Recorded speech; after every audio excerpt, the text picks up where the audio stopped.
Radio new town presents রবিবারের বৈঠক। আজকে শুনবেন ডাবল ধামাকা, মানে পরপর দুটো গল্প। প্রথমে শুনবেন মণিলাল গঙ্গোপাধ্যায়ের লেখা লাট্টুর ঘূর্ণি, আর আমাদের আজকের দ্বিতীয় গল্প শুনবেন হেমেন্দ্র কুমার রায়ের মূর্তি।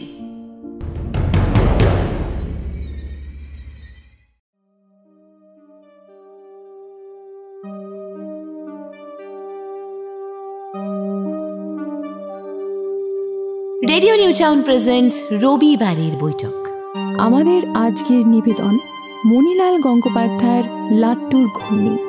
গল্পটি ভালো লেগে থাকলে লাইক এবং শেয়ার করুন, এবং নতুন গল্প শুনতে হলে সাবস্ক্রাইব করুন আমাদের official YouTube page radio new town. এ আমার ছেলেবেলাকার গল্প। আমার দাদার ভারী লাট্টুর শখ ছিল। তিনি যেখানে যা পয়সা পেতেন তাই দিয়ে লাট্টু আর লেত্তি কিনতেন। এমনি করে ছোট বড় কত রকমের আকারের এবং লাল নীল প্রভৃতি কত রকম রঙের কত যে লাট্টু তার ভাড়ারে জমা হয়েছিল তার ইয়ত্তা নেই। সেই সব লাট্টু দিয়ে মাটিতে একটা প্রকাণ্ড গোল দাগ কেটে তার মধ্যে একটার পর একটা লাট্টু ঘুরিয়ে তিনি যখন ফেলতেন, তখন মনে হতো মাটির বুকের ওপর একখানি ছোট্ট মরশুমি ফুলের ক্ষেত বিচিত্র রঙের ঝলকানি নিয়ে গজিয়ে উঠল। লাট্টুদের সেই শোভা এখনো যেন আমার চোখে লেগে আছে। দাদার মতো তেমন লাট্টু ঘোরাতে আমি এ পর্যন্ত আর কাউকে দেখলুম না। আমার চোখে তিনি ছিলেন লাট্টু খেলার ওস্তাদ শিল্পী। তা দাদার দেখা দেখি আমারও লাট্টু ঘোরাবার খুব ইচ্ছে হতো, কিন্তু উপায় ছিল না।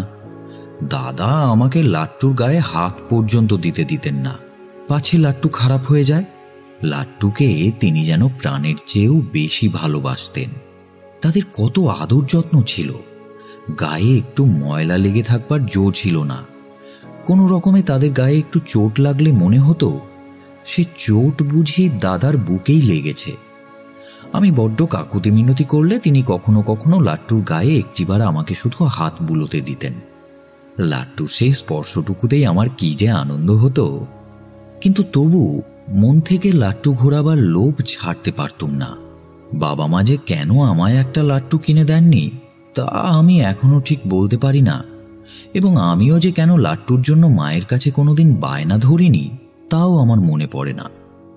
কেবল মনে পড়ে সেই ছেলেবেলায় লাট্টু ঘোরাবার কি ব্যাকুলতাই না বুকের মধ্যে ছটফট করে ঘুরে বেড়াতো। দাদা কিছুতেই লাট্টু ছুঁতে দিতেন না, বোধহয় সেই জন্যই এই ব্যাকুলতা দিন দিন অত প্রবল হয়ে উঠেছিল। আমাকে যেন খেপিয়ে তুলেছিল। দাদা স্কুল গেলে আমি সারা দুপুরটা বাড়িময় তার লাট্টুর গোপন আস্তানা খুঁজে খুঁজে বেড়াতুম, কিন্তু তিনি এমন করে লুকিয়ে রাখতেন যে কিছুতেই তা বের করতে পারতুম না। মন আরো ছটফট করত। এমনিতেই সারাদিন লাট্টু লাট্টু করে একদিন রাত্রে লাট্টুর স্বপ্ন দেখতুম। কি আনন্দ যে হতো! রাশি রাশি লাট্টু, লাল নীল সবুজ হলদে বেগুনি আরো কত রঙের, যেন শিলাবৃষ্টির মতো আকাশ থেকে ঝরে ঝরে পড়ছে। দু হাতে চেপে বুক দিয়ে ধরে সেই লাট্টু আঁকড়ে রাখা যায় না, উপচে উপচে পড়ে। কিন্তু হায়, স্বপ্নের সঙ্গে সঙ্গে সেই সব লাট্টু মিলিয়ে যেত, আর তার সঙ্গে সেই আনন্দটাও মুশড়ে আসত। এমনিতর এবং আরো কত রকমের লাট্টু যে আমি স্বপ্নে দেখতুম, এবং স্বপ্নের মধ্যেই মাঝে মাঝে মনে হতো যে এ তো স্বপ্ন, কিন্তু তাতে লাট্টু পাওয়ার ইচ্ছে বিন্দুমাত্র কমত না। কেবল মনে হতো যে এই লাট্টুগুলোকে কিছুতেই স্বপ্নের আবরণ থেকে ছিন্ন করে আমার নির্জন দুপুরবেলাকার খেলাঘরের মধ্যে এনে ফেলতে পারছি না কেন। যখন এই পেয়েও না পাওয়ার জন্য বুকটা হায় হায় করতে থাকে, তখন কেবলই মনে হতো, আচ্ছা স্বপ্ন কি সত্যি হয় না? এক রাত্রে এক স্বপ্ন দেখলুম, একজন পরী এসে আমার কপালে একটা চুমু খেয়ে আমার হাতে একজোড়া লাট্টু দিলেন। কিন্তু পরী চলে যেতেই লাট্টু জোড়া দুজোড়া পাখা বের করে আমার কাছ থেকে পাখির মতো উড়ে গেল। আমি এত ডাকলুম, আর ফিরে এলো না। কি দুষ্টু! পরীর দেওয়া লাট্টু নিশ্চয়ই আসল লাট্টুর মতো, সে স্বপ্নের মতো নিশ্চয়ই ভেঙে যেত না, কিন্তু তারা ছিল দুষ্টু, তাই আমাকে ছেলে মানুষ পেয়ে ফাঁকি দিয়ে নিজের যেখানে খুশি পালিয়ে গেল। ছেলে মানুষের মনের দুঃখ দেখে বোধহয় দেবতার দুঃখ হলো, তিনি আমার মনোবাঞ্ছা পূর্ণ করলেন। একদিন দুপুরে দাদার পড়ার ঘরে ঢুকে আমি দাদার নতুন প্রাইজ পাওয়া বইয়ের ছবি দেখছি। এমন সময় মাথার উপর একটা খসখস আওয়াজ হয়ে ঠিক স্বপ্নে দেখা লাট্টুর বৃষ্টির মতোই টপাটপ করে 3-4টে লাট্টু টেবিলের ওপর এসে পড়ল। আর আমাদের কালো পুষিটা আলমারির ঠিক ওপরে যে ঘুলঘুলিটা আছে তার থেকে লাফিয়ে আলমারির মাথা হয়ে টেবিলের ওপর পড়ে ছুটে ঘর থেকে বেরিয়ে গেল।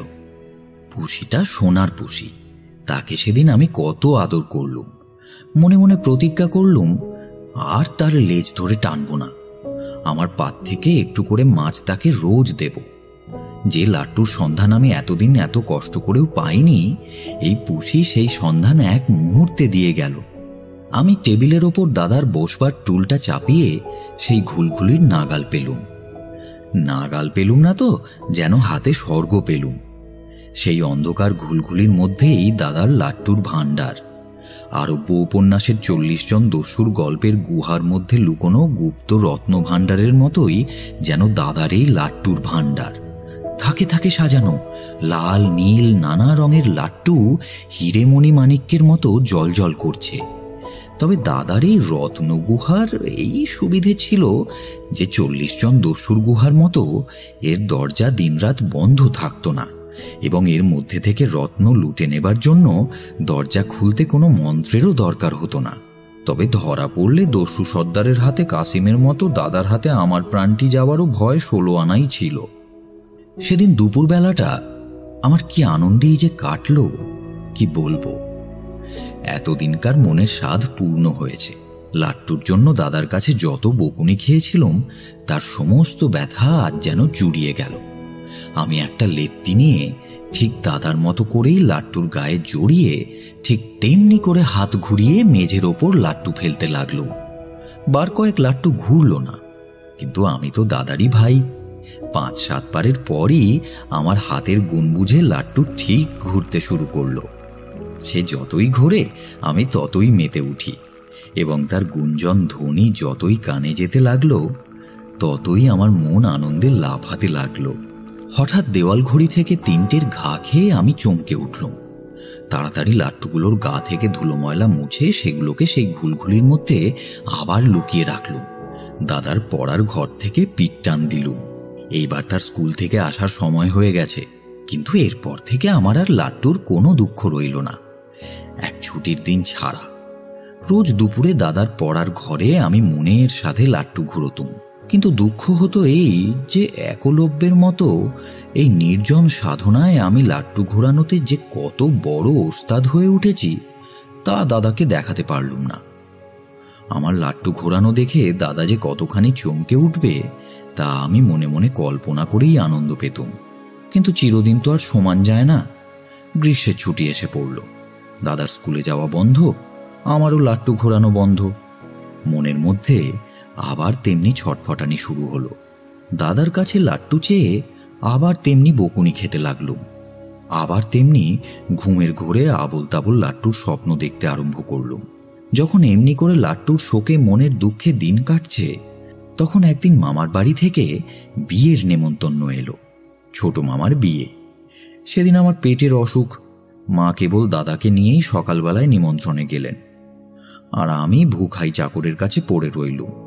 তবে নিমন্ত্রণে যেতে পারলুম না বলে আমার কিন্তু সেদিন একটুও দুঃখ হলো না, বরং লাট্টু ঘোরাবার এই সুযোগ পেয়ে মনটা আনন্দে নৃত্য করতে লাগলো। মা আর দাদা চলে যেতেই আমি সেই ঘুলঘুলি থেকে এক গাদা লাট্টু বের করে এনে মনের সাথে ঘোরাতে শুরু করে দিলুম।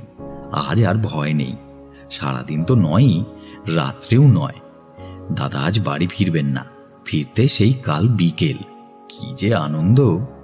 আমি সারাদিন লাট্টু ঘুরিয়ে সেদিন আর লাট্টুগুলোকে ঘুলঘুলিতে তুললাম না। শোবার সময় বিছানার চারিদিকে সেগুলোকে সাজিয়ে রেখে তার মধ্যে শুয়ে পড়লুম। এপাশে ফিরি তো লাট্টু, আবার ও পাশে ফিরেও লাট্টু, মাথার ওপরে লাট্টু, পায়ের তলায় লাট্টু। কি যে মজা!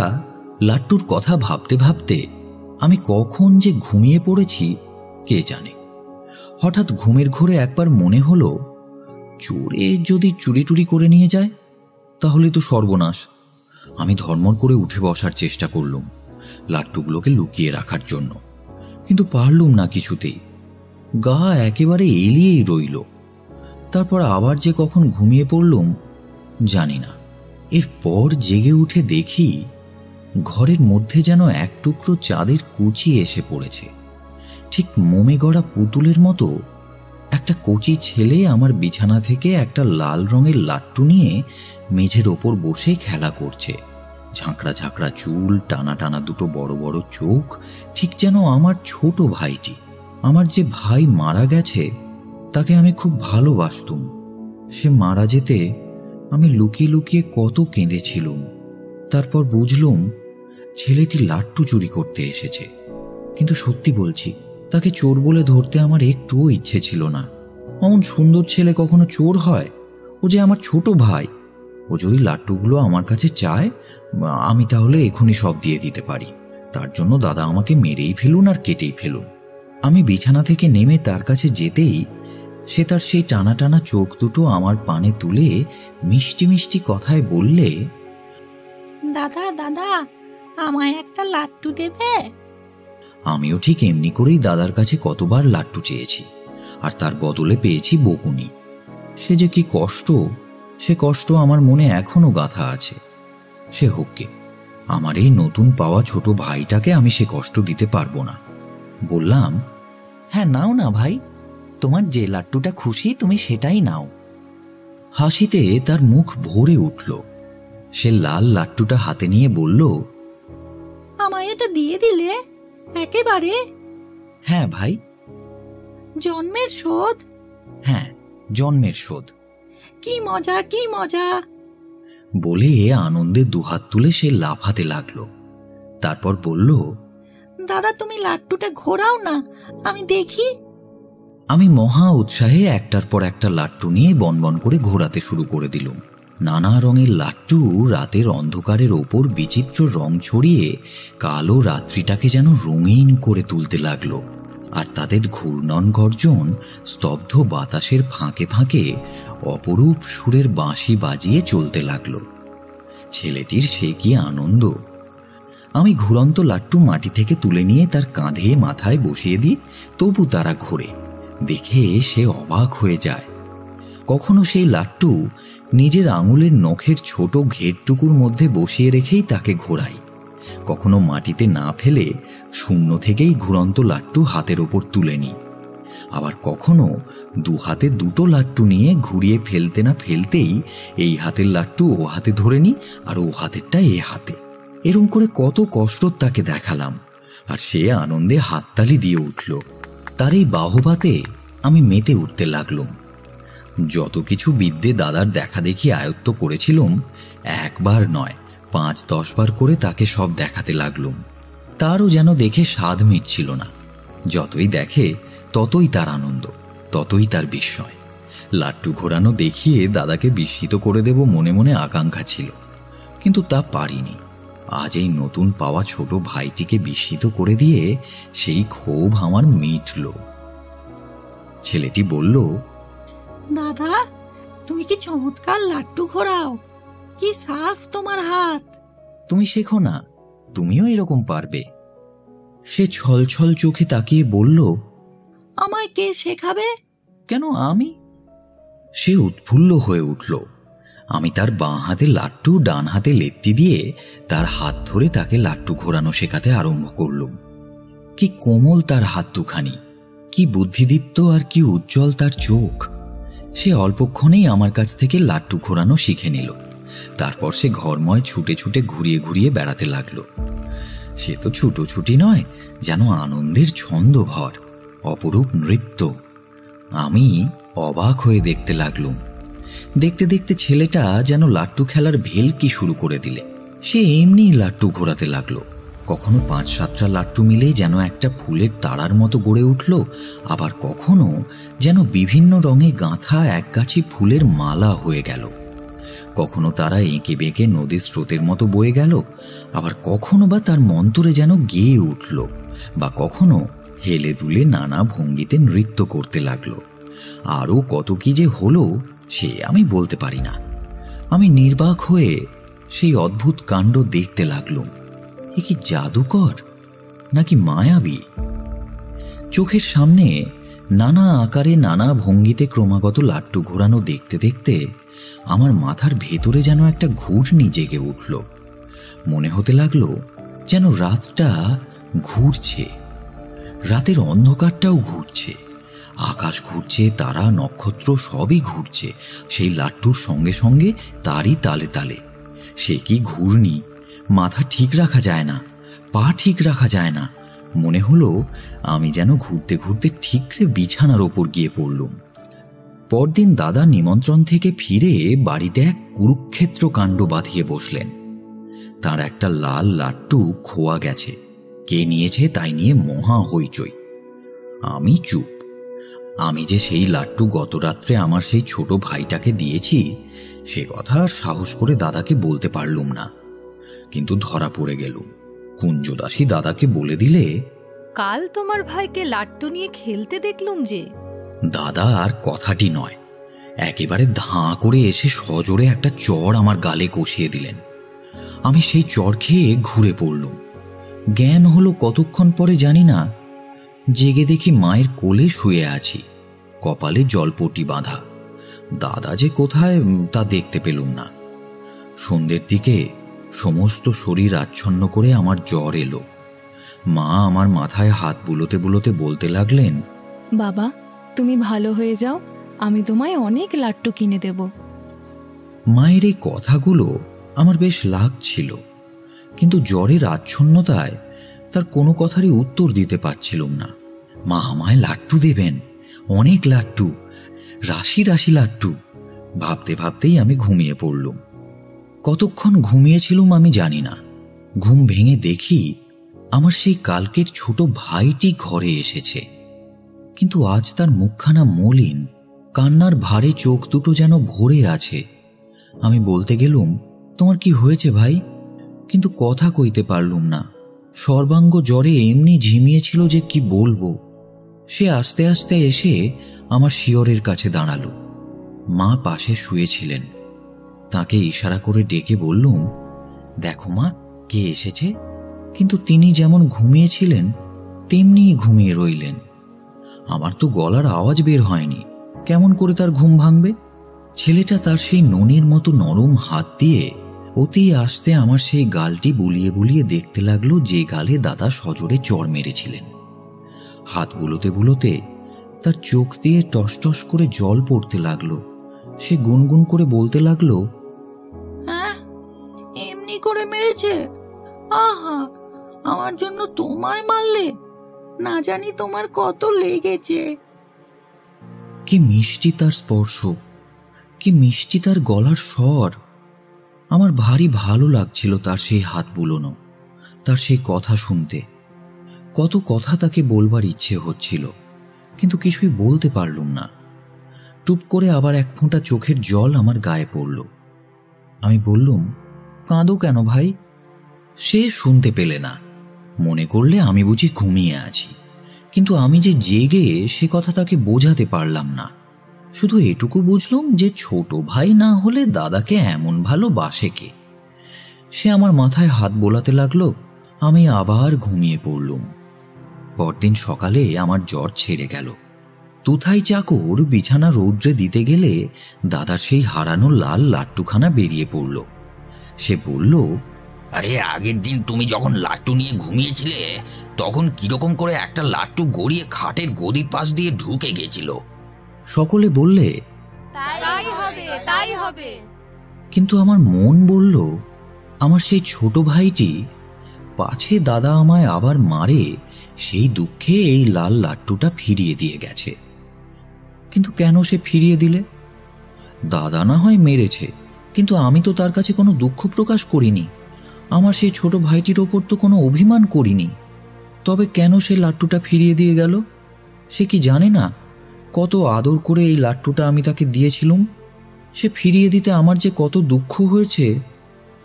আমি যদি জানতুম সে লাট্টু ফিরিয়ে দিতে এসেছে তাহলে কখনোই তাকে ফেরাতে দিতুম না। হাত ধরে তাকে সেটা আবার ফিরিয়ে দিতুম।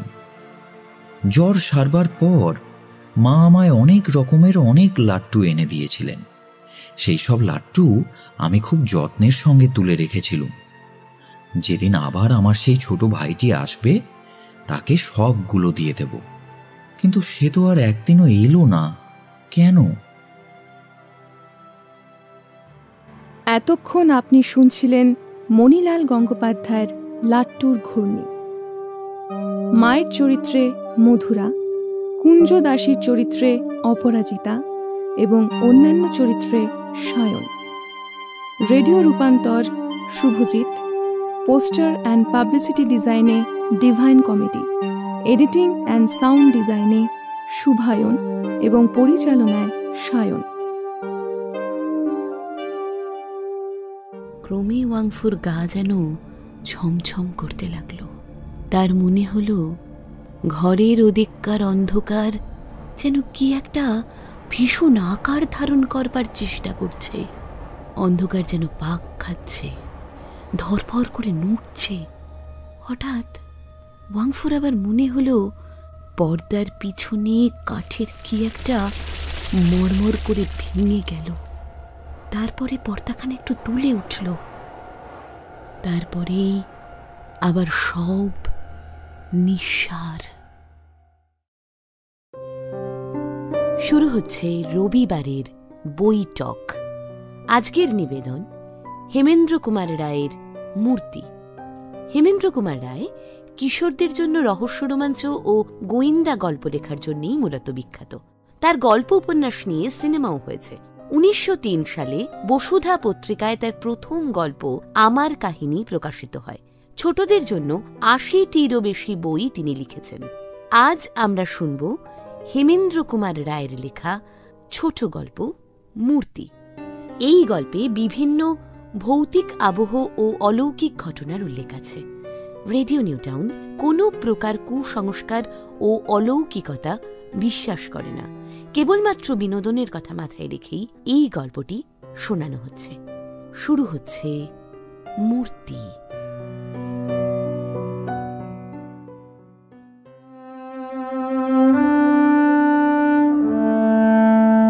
পাহাড়ের ছায়াকে আরো কালো করে রাত্রি ঘনিয়ে এলো। আঁকাবাঁকা পথ দিয়ে একদল যাত্রী এগিয়ে চলেছে। গরম পোশাকে সকলের আপাত মস্তক মোড়া, কারণ কনকনে ঠান্ডা বাতাস হু হু করে দীর্ঘশ্বাস ছাড়ছে। আর কত দূর? আজ পারি না, কত দূরের পথ গো? ও কখন থেকে হাঁটছি, সঙ্গের জলও যে আর নেই। একে ঘন কুয়াশা, তার উপরে আবার রাতের অন্ধকার। তবু তারই ভিতরে কোনো রকমে দূরে চোখ চালিয়ে সরাইখানার মিটমিটে আলো দেখে পথিকদের ক্লান্ত শীতার্ত মন খুশি হয়ে উঠল। চলো চলো চলো, ওই রাস্তা ধরে হাঁটি, চলো চলো।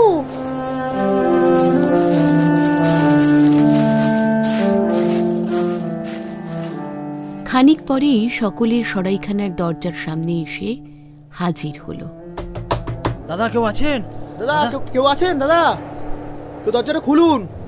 যার সরাই সে বেরিয়ে এলো। পথিকদের কথা শুনে বললে, আমার সরাইয়ের সব ঘরই যে আজ ভর্তি হয়ে গেছে। তবে হ্যাঁ, আপনারা যদি আমার ঢেঁকিশালায় শুয়ে আজকের রাতটা কাটিয়ে দিতে রাজি হন, তাহলে আমি সে ব্যবস্থা করে দিতে পারি আর কি। পথিকেরা পরস্পরের সঙ্গে পরামর্শ করে দেখলে, হ্যাঁ, তাছাড়া আর কোনো উপায় তো নেই। এই রাতে, এই শীতে, এই আঁধারে বাইরের জনমানব শূন্য মাঠ বা জঙ্গলের চেয়ে সরাইখানার ঢেঁকিশালাও ঢের ভালো। সরাইয়ের কর্তা তাদের সকলকে নিয়ে ঢেঁকিশালায় গিয়ে ঢুকল। মস্ত ঘর, একদিকে একখানা বড় পর্দা ঝুলছে। সকলে মিলে খেয়ে দিয়ে হাসি আমোদ করে যে যার লেপ মুড়ি দিয়ে ঘুমিয়ে পড়ল। যাত্রীদের ভিতরে একজন ছিল, তার নাম ওয়াংফো। সঙ্গীতের বিষম নাক ডাকুনি ও ধীরে ধীরে ইঁদুরের উটোপুটি ওয়াংফোর চোখ থেকে আজ ঘুম কেড়ে নিলে।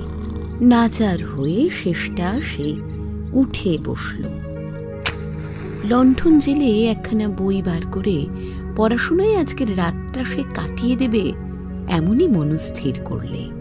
কিন্তু পড়াতেও তার মন বসল না।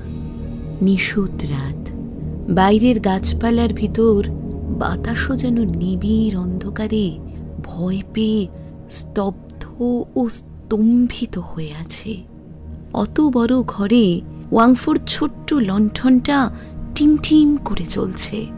সে যেন তার আলো দিয়ে অন্ধকারকেই আরো ভালো করে দেখতে চায়। ক্রমে ওয়াংফোর গা যেন ছমছম করতে লাগলো। তার মনে হলো ঘরের ওদিককার অন্ধকার যেন কি একটা ভীষণ আকার ধারণ করবার চেষ্টা করছে। অন্ধকার যেন পাক খাচ্ছে, ধরফর করে নড়ছে। হঠাৎ ওয়াংফোর আবার মনে হলো পর্দার পিছনে কাঠের কি একটা মরমর করে ভেঙে গেল। তারপরে পর্দাখানা একটু দুলে উঠল। তারপরে আবার সব নিঃসার। এসব কি কাণ্ড! ওয়াংফো আর বই পড়বার চেষ্টা করলে না। আড়ষ্ট হয়ে পর্দার পানি চেয়ে রইল, খালি চেয়ে রইল। তার চোখে আর পলক পড়ল না। পর্দাখানা আস্তে আস্তে একটু ওপরে উঠল এবং তার পাশ থেকে বেরিয়ে এলো একখানা রক্তহীন হলদে হাত। তারপর তারপর কি যেন ছায়ার মতন একটা কিছু বাইরে এসে দাঁড়ালো। সে যেন বাতাস দিয়ে গড়া কোনো মূর্তি। ওয়াংফোর গায়ে তখন কাঁটা দিয়েছে, মাথার চুলগুলো খাড়া হয়ে উঠেছে। সে চেঁচাবার চেষ্টা করলে না, পারলে না। কিন্তু তার হয়ে বাইরে থেকে একটা পেঁচা চ্যাঁ চ্যাঁ করে চেঁচিয়ে রাতের আধারকে চিরে যেন ফালা ফালা করে দিল। ধীরে ধীরে সেই বাতাস দিয়ে করা মূর্তি স্পষ্ট হয়ে উঠল। ওয়াংফো তখন দেখলে পর্দার সামনে দাঁড়িয়ে আছে একটা স্ত্রীলোকের মূর্তি। মূর্তিটা ঘরের চারদিকে একবার চোখ বুলিয়ে নিলে। যাত্রীরা পাশাপাশি শুয়ে নিশ্চিন্ত হয়ে ঘুমোচ্ছে। কি যে এখন তাদের ক্ষুধিত দৃষ্টি দিয়ে দেখছে সেটা তারা টেরও পেলে না। মূর্তি পায়ে পায়ে এগিয়ে গেল। তারপর একজন যাত্রীর মুখের কাছে হেঁট হয়ে কি যে করলে তা কিছুই বোঝা গেল না। মূর্তি দ্বিতীয় যাত্রীর কাছে এসে দাঁড়ালো। তার চোখ দুটো দপদপ করে চলছে এবং মুখখানা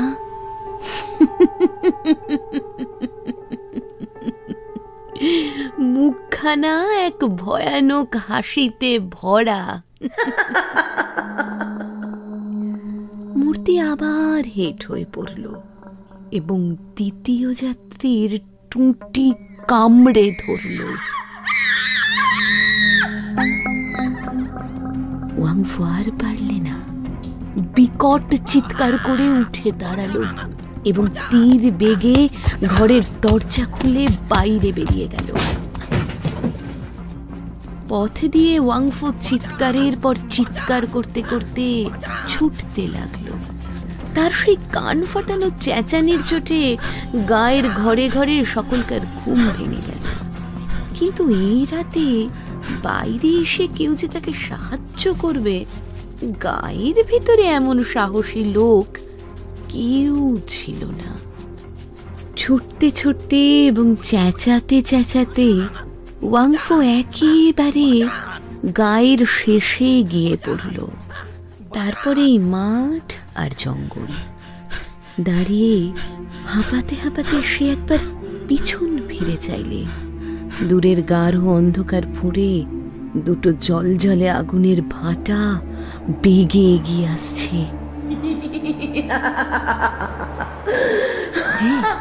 ক্রমেই তার দিকে এগিয়ে আসছে। ওয়াংফো আরেকবার খুব জোরে আর্তনাদ করে অজ্ঞান হয়ে গেল। চীন দেশে নিয়ম আছে, কেউ মরলে ভালো দিনক্ষণ না দেখে তার দেহকে কবর দেওয়া হয় না। গায়ের মোড়লের এক মেয়ে মারা পড়েছিল, কিন্তু ভালো দিনক্ষণের অপেক্ষায় তার দেহকে কাফিনে পুড়ে সরাইখানার ঢেকির শালে রাখা হয়েছিল। 6 মাসের ভিতরে ভালো দিন পাওয়া যায়নি। সরাইখানার কর্তা সকালে উঠে যাত্রীদের খোঁজে ঢেকিশালায় গিয়ে দেখে 2 যাত্রী মুড়ে কাঠ হয়ে পড়ে আছে। তাদের গলায় এক একটা গর্ত, তাদের দেহে 1 ফোঁটা রক্ত নেই। পর্দা তুলে সভয়ে সে দেখলে যে কফিনে গায়ের মোড়লের মেয়ের মরা ছিল, তার তালা খোলা, তার ভিতরে মরা নেই। তারপর গোলমাল শুনে গায়ের প্রান্তে গিয়ে সে দেখলে ওয়াংফোর মৃতদেহের উপরে উপুর হয়ে পড়ে আছে মোড়লের মেয়ের মরা। ওয়াংফোর গলায় একটা গর্ত, আর মরার মুখে লেখে আছে চাপ চাপ রক্ত।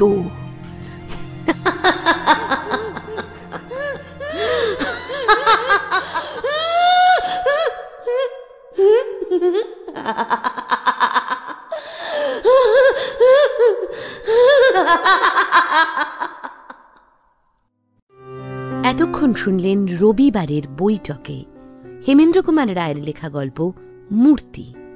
অভিনয়ে ছিলেন সায়ন, সৌরভ ও উষসী। সম্পাদনা সৌরভ গুপ্ত, পরিচালনা উষসী। গল্পটি ভালো লেগে থাকলে লাইক, কমেন্ট অ্যান্ড শেয়ার করতে ভুলবেন না। আর আরও গল্পের জন্য শুনতে থাকুন রেডিও নিউ টাউন।